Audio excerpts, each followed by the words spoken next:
परम पिता परमात्मा पूर्ण ब्रह्म कबीर परमेश्वर जी की असीम कृपा से आज हम सबको ये सत्संग सुनने को मिला।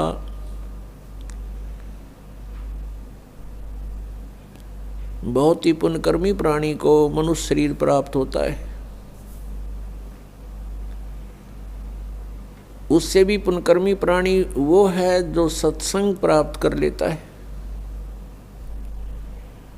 पुण्यात्माओं, आप सभी उन विशेष पुण्यात्माओं में से हो।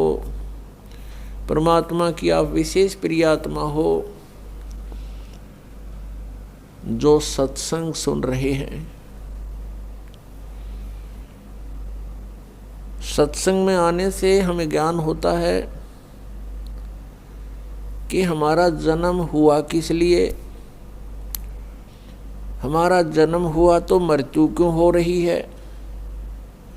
हम सारा जीवन जिन भी वस्तुओं को कलेक्ट करने में लगा देते हैं, कोई मकान बनाया है, कहीं कोई कार खरीदी है, कितने कोई मोटरसाइकिल ली है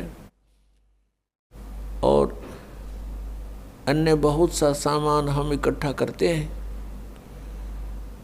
और फिर हम तुरंत मर जाते हैं, मृत्यु हो जाती है। हम सारा जीवन यही सोचते रहते हैं कि ये घर मेरा है, ये परिवार मेरा है, ये पुत्र मेरा है या बेटी मेरी है, ये कार मेरी है या कोठी मेरी है। मृत्यु के तुरंत बाद इस शरीर का अंतिम संस्कार कर दिया जाता है और जीव का पता नहीं वो कहाँ चला जाता है। तो ये हमारा कहाँ था, ये हमारा कैसे हुआ, ये प्रत्येक प्राणी को ये ज्ञान है कि मृत्यु बहुत बुरी चीज है और सभी मृत्यु से डरते हैं और मृत्यु कंपलसरी। तो ये ऐसा क्यों हो रहा हमारे साथ कि हम मृत्यु से डरते हैं। अपने शरीर की रक्षा के लिए हम अपने प्रॉपर्टी को भी बेच करके ट्रीटमेंट पर लगाना उचित समझते हैं ताकि हमारा जीवन बना रहे। और सब कुछ करने के उपरांत भी एक दिन मृत्यु होनी ही होनी है और ये मृत्यु हमें बिल्कुल खटकती है, कतई नहीं अच्छी लगती। इसका कारण क्या है? कभी माइंड पर थोड़ा बहुत हम विचार करने की सोचते, वजन डालते हैं तो कोई विकल्प नजर नहीं आता था, क्योंकि हम देखा करते थे कि जिनको हम भगवान मानते हैं वो भी मरे। श्री राम, श्री कृष्ण, और उनकी मृत्यु देखी जाए तो बहुत आम व्यक्ति से भी गलत ढंग से हुई। भगवान श्री रामचंद्र जी ने सरयू नदी में जल समाधि ली जीवित। भगवान श्री कृष्ण जी के पैर में विषाक्त तीर मार के उनका वध हुआ। तो अब हम सोचने पर विवश हो चुके कि ये ऐसा क्यों हो रहा है।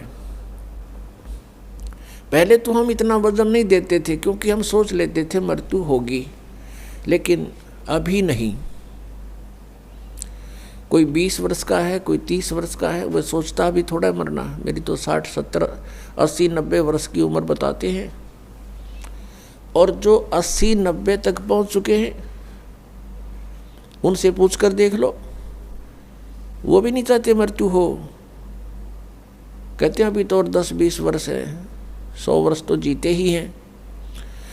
और कभी भी मृत्यु हो जाती है तो हमारा जो एस्टीमेट था वो गलत हो गया। तो हमारा एस्टीमेट एक जीव का एस्टीमेट है, अप्रोक्सीमेशन है। तो इसके लिए हमने परमेश्वर के द्वारा दिए गए उस ज्ञान पर चलना पड़ेगा, तभी हम सफल होंगे। अब हम मृत्यु को बिल्कुल पसंद नहीं करते, मृत्यु हो रही है। इसका कारण क्या है? क्योंकि हम ऐसे स्थान से आए हुए हैं जहां मृत्यु नहीं होती थी। और वृद्ध अवस्था भी वहाँ नहीं थी। प्राणी मनुष्य जीवन प्राप्त करके बुढ़ापा पसंद नहीं करता और कंपलसरी मृत्यु पसंद नहीं करता, कंपलसरी होगी। तो ये वहाँ नहीं थी जहाँ से हम आ गए अपनी गलती करके।